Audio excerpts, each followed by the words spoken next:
Now see, yesterday we have seen what is science and what are the different parts of physics that we have seen. Yesterday we have seen what is why we are studying physics, and physics is divided in two different parts: classical physics and modern physics. Classical physics is the physics which is studied before 1900 AD. Before 1900 AD, whatever the physics has been studied, that all comes under the classical physics. And after 1900 AD, whatever we have studied, that is called as the modern physics. In case of classical physics, yesterday we have seen that we will study about the macroscopic component or macroscopic domain. अब macroscopic component किसे कहते हैं? जो बड़ा है. Macro means big. And in modern physics will study about the microscopic domain. Microscopic में हमने क्या देखा था? The which is very micro, which is atoms are there, nucleus is there, then electrons are there, protons are there, all these study, semiconductors are there, these all study is done in case of a modern physics. So हमने कल ये भी देखा था कि first year का जो भी सिलेबस है सारा का सारा कौन सा है? क्लासिकल फिजिक्स का पार्ट है. ओके, तो क्लासिकल फिजिक्स का पार्ट सारा का सारा हम फर्स्ट ईयर में पढ़ेंगे. और क्लासिकल फिजिक्स के दो पार्ट हैं, एक है ऑप्टिक्स और दूसरा है इलेक्ट्रोमैग्नेटिज्म. ये दो पार्ट हमको सेकेंड ईयर में पढ़ना है. क्लियर हो गया? तो बाकी का जितना भी है, मैकेनिक्स हो गया, sound, oscillations, waves, heat, thermodynamics, gravitation, ये सारा का सारा क्या होगा? हमको फर्स्ट ईयर में पढ़ना है. 15 लेसन्स कल मैंने जो दे दिए थे उसके हिसाब से हमको करना है. और सेकेंड ईयर में जो है वो पूरा का पूरा मॉडर्न फिजिक्स हम पढ़ेंगे. तो इन शॉर्ट हम जो 2 साल में जो पढ़ रहे हैं पूरा का पूरा फिजिक्स पढ़ रहे हैं, मगर ये जो फिजिक्स है ये ऊपर का ऊपर है. डिटेल में स्टडी करना है तो हम हायर लेवल में हम जाएंगे, तब ग्रेजुएशन लेवल में जाएंगे, तब डिटेल में जाएंगे. यहाँ पर क्या होता है? फर्स्ट ईयर सेकेंड ईयर में we will come to know that what is physics and what are its different parts. उसके कौन से पार्ट में क्या करना है ये हमको मालूम हो जाएगा. अभी कल का जो टॉपिक था इसमें हमने ये भी देख लिया था कि साइंस जो है 2 पार्ट में डिवाइड किया है, एक तो फिजिकल साइंस और दूसरा है बायोलॉजिकल साइंस. फिजिकल साइंस में केमिस्ट्री आ गया, फिजिक्स आ गया, और जियोलॉजी आ गया, ज्योग्राफी आ गया, एस्ट्रोनॉमी, एस्ट्रोलॉजी, ओशनोलॉजी आ गया. और बायोलॉजिकल साइंस क्या है? It deals with the living things.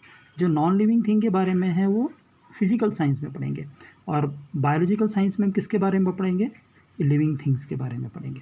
Okay, so biology is totally different, but in physical science we will study about the physics and chemistry. So now for our first year and second year syllabus physics, chemistry, biology is there. So जो 10th में हमने पढ़ा था वो एक ही book में सब combine था, मगर अब क्या है? अब हम डिटेल में पढ़ेंगे, मगर अलग अलग. फिजिक्स अलग रहेगा, केमिस्ट्री अलग रहेगा, और बायोलॉजी का अलग रहेगा. ओके, फिजिक्स में और एक हमने क्या देखा था? Definition of physics. फिजिक्स क्या है? Physics is the branch of science which deals with the systematic study of nature and natural phenomena. ये जो फिजिक्स है ये कौन से वर्ड से निकला है? ग्रीक वर्ड से निकला है, फुसिका, जिसका मतलब क्या होता है? Knowledge of nature. Okay, so इतना सब हमने कल कंप्लीट कर लिया था. So today we are going to study about the principles of physics. There are 2 principles of physics. Physics के 2 प्रिंसिपल है. एक है यूनिफिकेशन,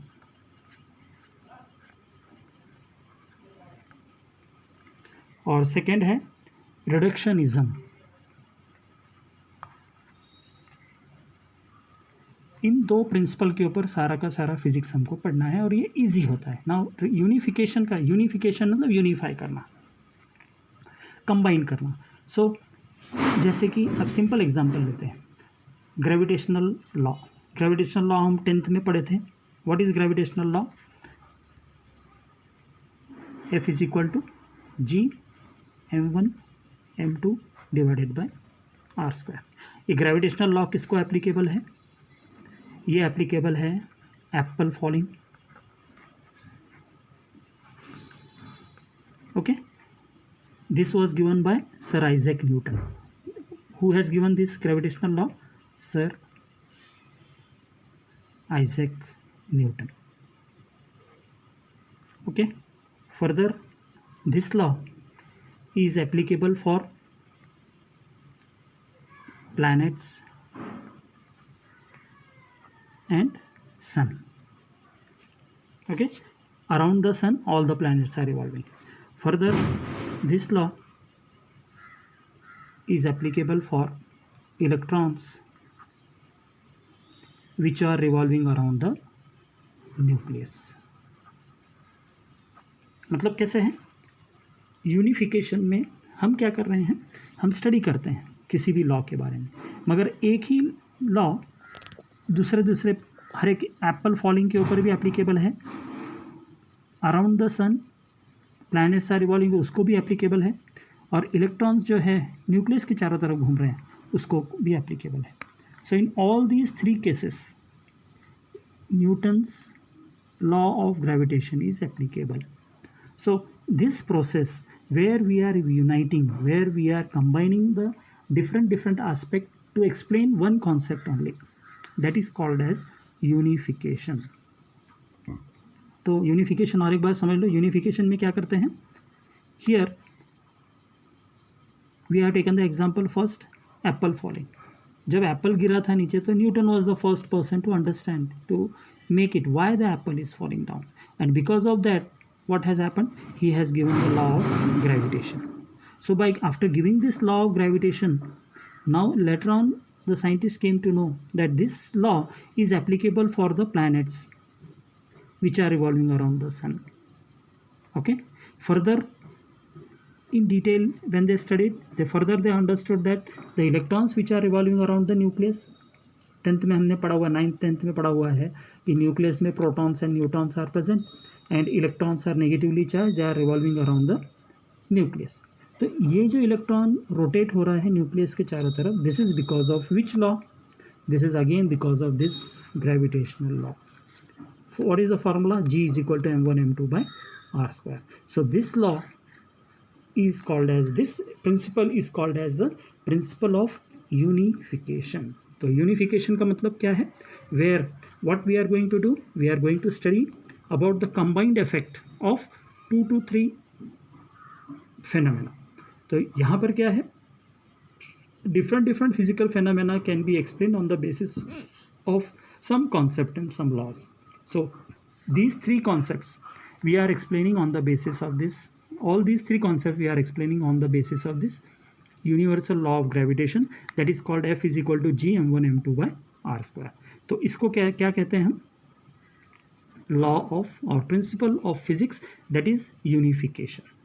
ओके, अब दूसरा है रिडक्शनिज्म. रिडक्शनिज्म किसे कहते हैं, this means we are deriving the big thing is there, from this big thing we are trying to make it in the smaller pieces. First we will study about this part, how this part is working, how this part is working, and how this part is working. So this is called as reductionism.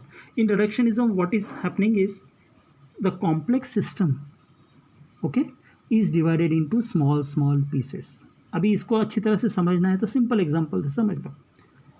Okay, यदि मुझे example लेना है AC generator का,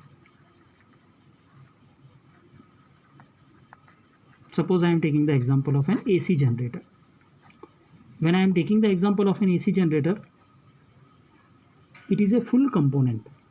Okay, ये full component है. इस component में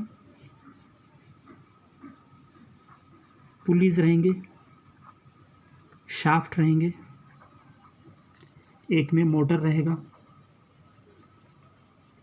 okay, फिर रोटेटर रहेंगे. ओके, सो रोटेटर का फंक्शन अलग रहेगा, पुलिस का फंक्शन अलग रहेगा, शाफ्ट का फंक्शन अलग रहेगा, मोटर का फंक्शन अलग रहेगा. So here this is the big system. AC generator is what? It is a big system. For understanding this big system, I have to understand what is the function of this pulley, what is the function of the shaft, what is the function of motor, what is the function of rotator. तो ये पूरा AC generator मुझे समझने के लिए मुझे क्या करना पड़ेगा, ये सब पार्ट समझना पड़ेगा. अगर मुझे पुली के बारे में मालूम होगा तब मैं बता सकता हूँ AC जनरेटर में पुली का क्या वर्क है. तो इन सब का अलग अलग पार्ट्स के जो फंक्शंस हैं, अलग अलग कंपोनेंट है, that is combined together. Okay, so this is called as the reductionism. So reductionism means what, it is a much more detailed explanation. इसमें क्या करते हैं, पूरा का पूरा सिस्टम को छोटे छोटे पार्ट में डिवाइड करते हैं। अभी दूसरा एग्जांपल ले लो, ये पेन है। जब ये पेन बनाया है तो ये जो पार्ट है टॉप का, इसका फंक्शन अलग है। ओके, तो ये फंक्शन किस बेसिस के ऊपर करेगा, इसमें प्रेशर कितना रहना चाहिए, वॉल्यूम कितना है उसका रहना चाहिए, इसके ऊपर डिपेंड करेगा। और नेक्स्ट है ये this particular body. This particular body is an outer covering, but inside that there is a refill. What is the function of this refill? In this particular refill there is an ink. अभी ink ऐसे ही नहीं रखा जाएगा, इसको ink का एक particular liquid form में अपने को करना पड़ेगा। It will not be a so thick, it will not be so thin.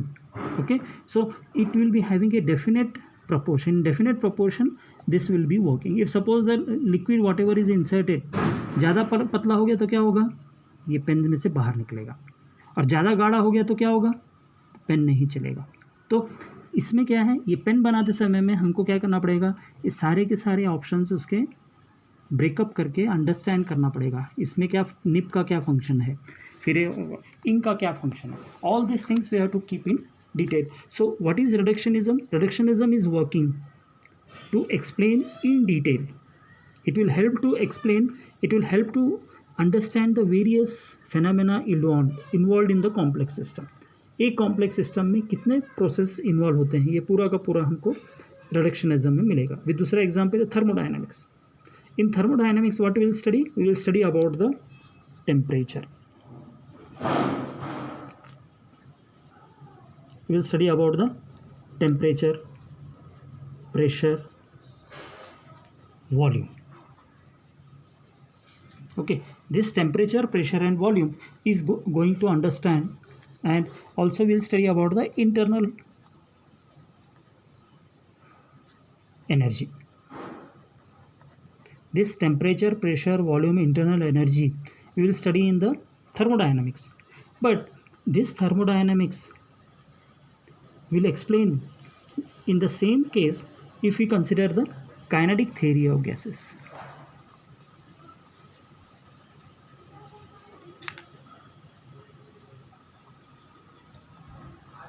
Kinetic theory of gases में भी pressure, temperature, volume, internal energy present रहेगा, मगर यहाँ पर एक एक्स्ट्रा क्या आ जाएगा, मॉलिकुलर स्ट्रक्चर आ जाएगा. This is treated as what? Molecular structure. Molecular structure means of molecules, but here in this case of thermodynamics we will have only the macroscopic component we will be considering. So here by understanding the thermodynamic concept we can understand very easily the kinetic theory of gases. Why we will understand the kinetic theory of gases? Because we know the thermodynamics first, and then we will study about the molecular structure. So in case of reductionism, how we are going to fabricate, how we are going to divide the system. जितना हम system को divide करेंगे उतना हमें detail में मालूम होगा. किसके बारे में? पूरे सिस्टम के बारे में. तो ये किसके लिए हो गया? रिडक्शनिज्म के हो गया. अभी इसके अलावा और एक कौन सा कॉन्सेप्ट है? Macroscopic domain. Macroscopic domain. और दूसरा है microscopic domain. This is called as domain. Also it is called as the component. Also it is called as what? Component. Microscopic component and macroscopic component. Macroscopic component means here we will study about the big things. Microscopic component में we will study about the smaller things which we cannot see with our naked eyes. तो second video में हम detail में पढ़ाई करेंगे, understand कर लेंगे macroscopic component क्या है, माइक्रोस्कोपिक कंपोनेंट क्या है. सो फर्स्ट वीडियो में हमने क्या देखा है? Unification, reductionism. ओके, तो ये ऑलरेडी मैंने थोड़ी देर पहले PDF फाइल भेज दिया है. इस PDF फाइल से नोट्स लिख लेना है, और you have to write completely what is reductionism, what is unification. In the second video we will complete this. Today we are going to complete this chapter. That is the first chapter will be completed. So in the second video we will see that.